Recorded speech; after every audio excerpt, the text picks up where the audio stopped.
એક મને યાદ છે ત્યાં સુધી હું જ્યારે પહેલી વખત મારા દીકરાનું એડમિશન લેવા ગયો હતો ને જુનાગઢ જ્ઞાનબાગમાં, એટલે વાલીઓ બધા અને આવી રીતે આમ બધા ઊભેલા જ્યાં હોય બધા હામાં થાય, સમજ્યા? એટલે હું વળી એકવાર આમ ગયો તો એકવાર આમ આવ્યો તો એક ભાઈ આવી રીતે આમ હતા આમ, એટલે સ્વાભાવિક છે હલતા હોય એટલે આમ કોણી આમ થાય ને, એટલે આમ કોણી આમ અડી ને એટલે મારે 2 વખત મારી સામું જોયું.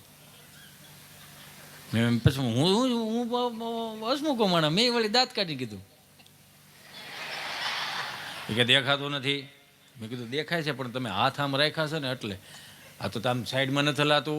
પણ મેં કીધું મારા બાપ, મારા વડીલ, મારા અન્નદાતા, મારા ભગવાન, પણ તમે હાથ આમ રાખ્યા છે, આમ માણાની ભીડ એટલી છે તો થોડોક ખંભો ભટકાય ને, તમે જોઈને હાલવાનું.